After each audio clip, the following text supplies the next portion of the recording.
Estamos de volta com a segunda parte do nosso programa e partindo dos conceitos que nós lançamos na primeira parte desse programa, nós vimos no programa passado que a parábola tem origem no judaísmo, que Jesus foi o maior criador de parábolas, mas que as suas parábolas tinham raízes e têm raiz no judaísmo, nos conceitos judaicos.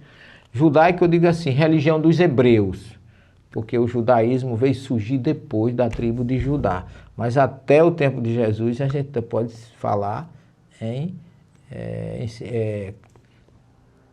religião dos hebreus, que até Jesus era ainda aquelas tribos, vamos dizer assim, aquelas tribos não, aqueles grupos religiosos, fariseus, saduceus, escribas, publicanos, que de uma certa forma o judaísmo nunca foi monolítico, nunca houve um judaísmo único, como também não há um cristianismo. Nós somos muito divididos, isso por conta de quê? Da mensagem bíblica que não é tão simples de compreender.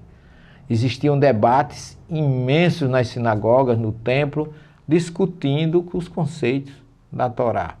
E ainda hoje há um provérbio lá em Israel, que através das nossas pesquisas e estudos lá, nós aprendemos que dizem os estudiosos que onde tem 2 judeus, tem 3 opiniões diferentes e 4 partidos políticos. Então, na verdade, não há uma unidade nesse conhecimento. Por isso que Jesus era tão testado, tão buscado por aquele povo, porque ele tinha conceitos diferentes. Então, eles vinham tentá-lo, como a gente vê os evangelistas dizer, os fariseus vieram tentar Jesus, saduceus vieram que não acreditavam na ressurreição, ou seja, não acreditavam na imortalidade da alma. Então vieram perguntar lá em Mateus 19 a Jesus acerca do divórcio. E se tem aquela pergunta acerca do levirato.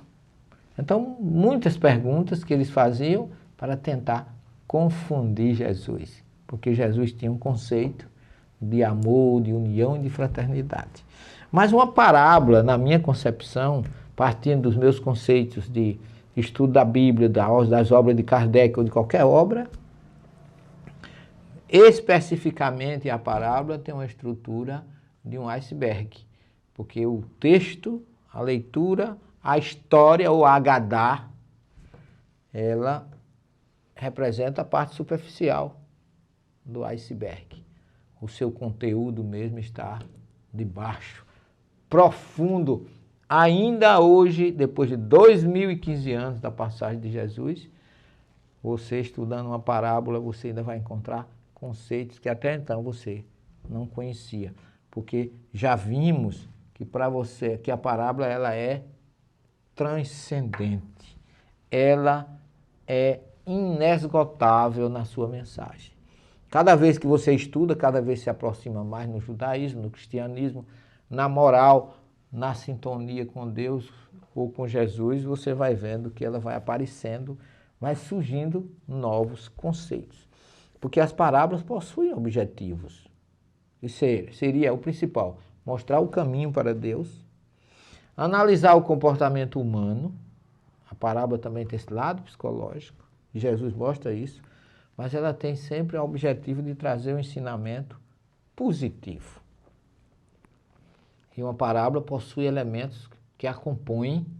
De uma maneira geral, uma parábola contém ensinamentos que envolvem família, situações da vida cotidiana, elementos geográficos da natureza, como nós vamos ver na parábola do bom samaritano, costumes existentes entre os ouvintes, tradição religiosa, psicologia. Jesus trazia uma psicologia fantástica dentro de suas parábolas que atingiam as pessoas, ainda hoje nos atinge, moral religiosa e ensinamento espiritual.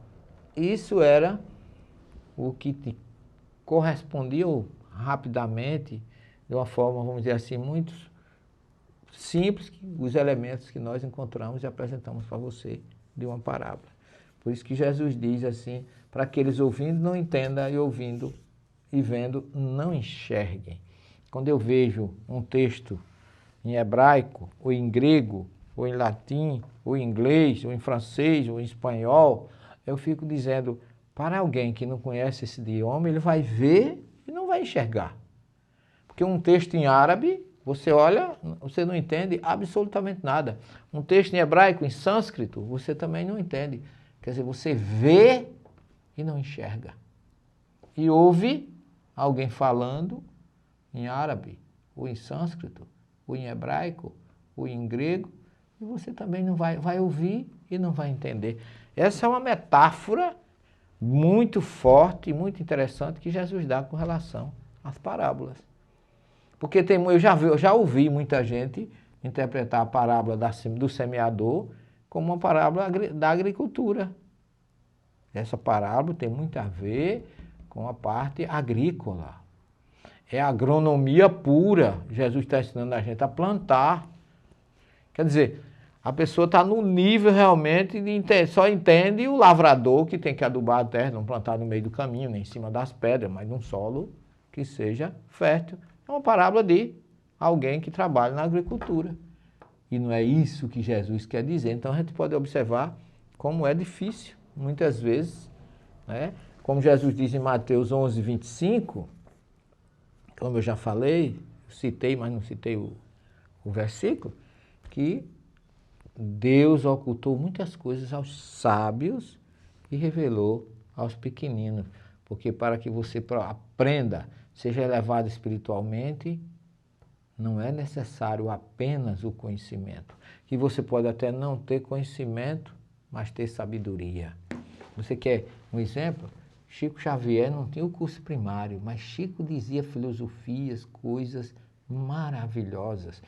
Chico sintonizava muito mais com Jesus do que qualquer um PhD em física, em qualquer outra cultura. Então, não é o conhecimento que traz a sabedoria espiritual. Por isso que o sábio, dizia Salomão, é superior ao profeta. Então, observe que realmente a sabedoria, nesse caso, é percepção, sintonia com Deus. Mas você não sai daí que nós já retornamos para a terceira parte do nosso programa de hoje, falando ainda sobre as parábolas de Jesus. Até já.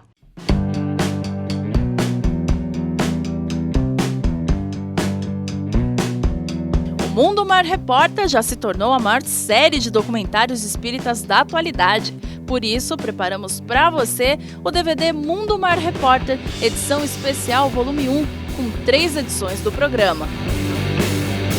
Mortes coletivas. Esses irmãos que passaram por essas grandes tragédias, eles são socorridos imediatamente. O Evangelho segundo o Espiritismo. Esclarece o ensinamento do Cristo, porque Jesus não pôde falar tudo que queria falar na época. E depressão.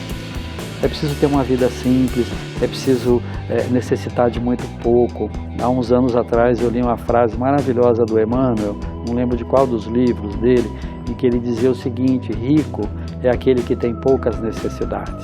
O que a doutrina dos espíritos nos falam sobre esses temas? Adquira através do site mundomaior.com.br ou pelo telefone 11 4964 4700.